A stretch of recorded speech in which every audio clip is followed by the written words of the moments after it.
बिल्कुल अनूप, 415 ऐसे प्रत्याशी हैं जिनकी किस्मत इस चुनाव में दांव पर लगी हुई है। लेकिन सबसे बड़ी बात आपको बता दें, इन 415 प्रत्याशियों में से कई वीवीआईपी प्रत्याशी भी मैदान में हैं जिन पर सबकी नजरें टिकी हुई हैं।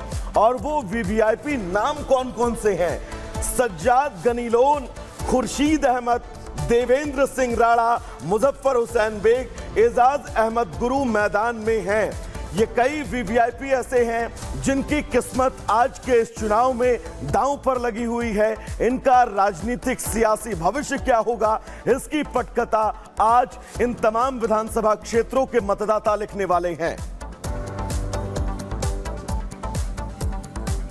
तो जम्मू कश्मीर के लिए आज का दिन बेहद अहम है, क्योंकि धारा 370 लगने के बाद पहली बार विधानसभा चुनाव यहां हो रहे हैं। 40 विधानसभा सीटों पर चुनाव होने वाले हैं। पूरी तैयारियां कर ली गई। सुबह 7 बजे से शाम 6 बजे तक मतदान होना है। लेकिन यह चरण खास क्यों है, यह आपको एक रिपोर्ट के जरिए बताते हैं। देखिए रिपोर्ट।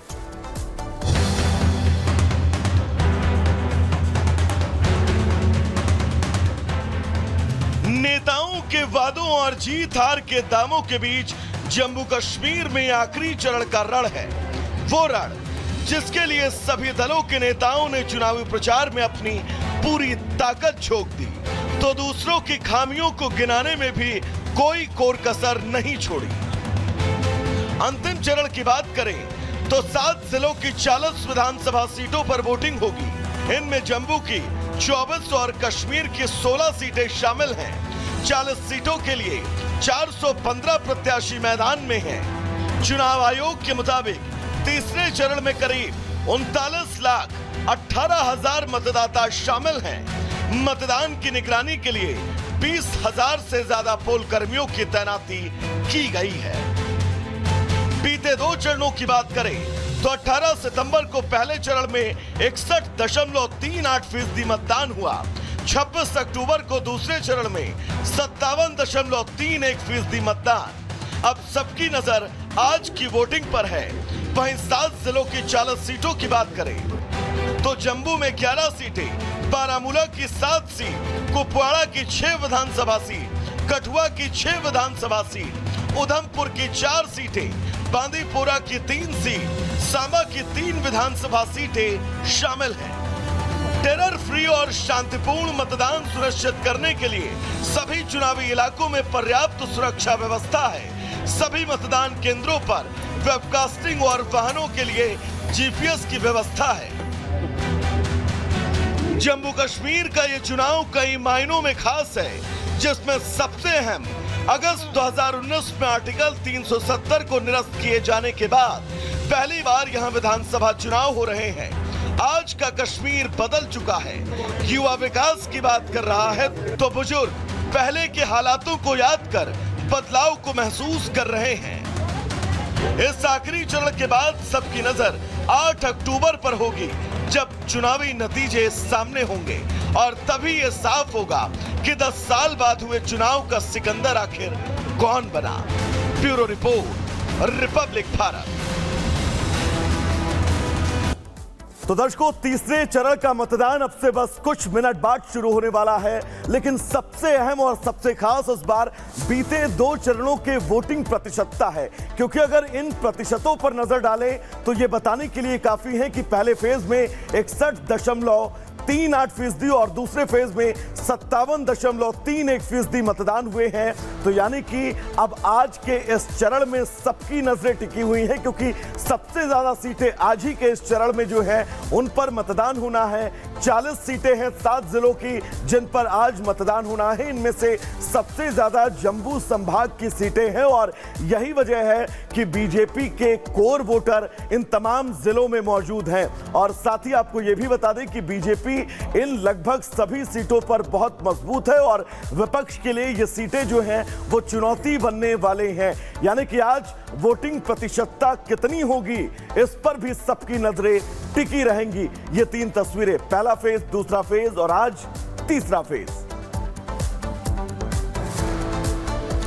तो तीसरा और आखिरी चरण है जम्मू कश्मीर में चुनाव का और उम्मीदवारों की किस्मत आज ईवीएम में कैद हो गई। लेकिन उम्मीदवार सुबह से तैयारी कर रहे हैं, पूजा पाठ कर रहे हैं।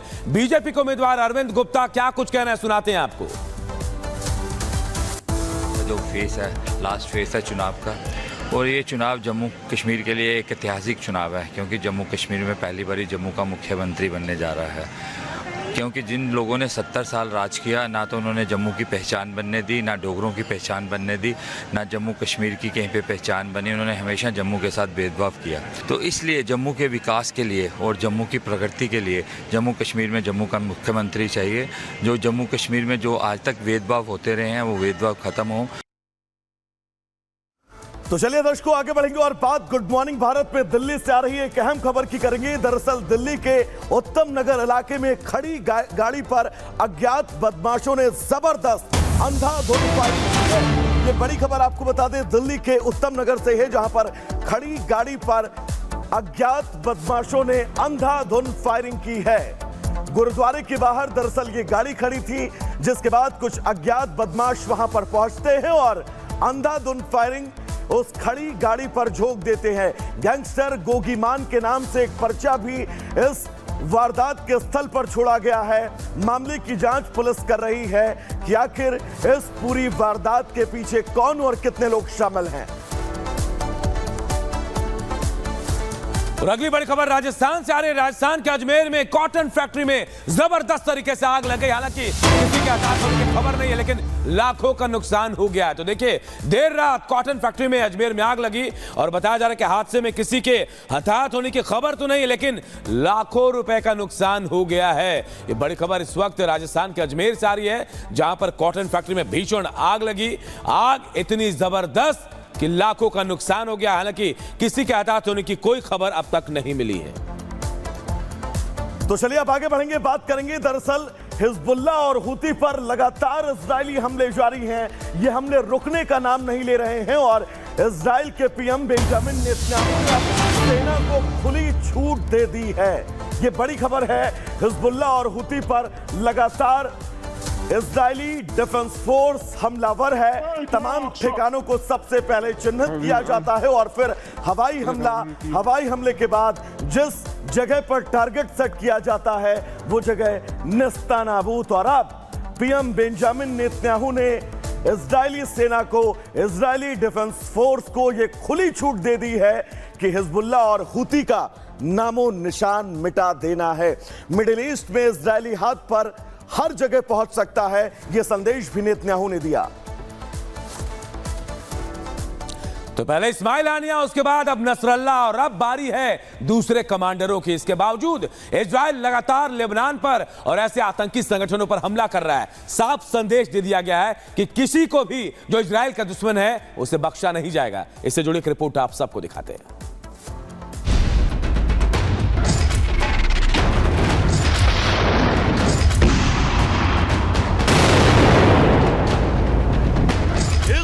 इजराइल एक साथ 3 मोर्चों पर युद्ध लड़ रहा है। हमास, हिजबुल्लाह और हुती पर कहर बरपा रहा है। अपने दुश्मन के खात्मे को लेकर इजरायली पीएम बेंजामिन नेतन्याहू के इरादे बिल्कुल स्पष्ट हैं। हमास के पहले हमले के बाद वो कई बार अपनी आखिरी चेतावनी को दोहरा चुका है। वो चेतावनी है दुश्मन का समूल नाश। इजराइल ने हसन नसरल्लाह को मारकर हिजबुल्लाह को अब तक का सबसे बड़ा झटका दिया। तेल अवीव पर हुती के ड्रोन और मिसाइल अटैक के बाद इजराइल ने यमन में ऑपरेशन हुती दहन शुरू किया, जो यमन विद्रोहियों पर आईडीएफ के ये सबसे बड़े हमले हैं।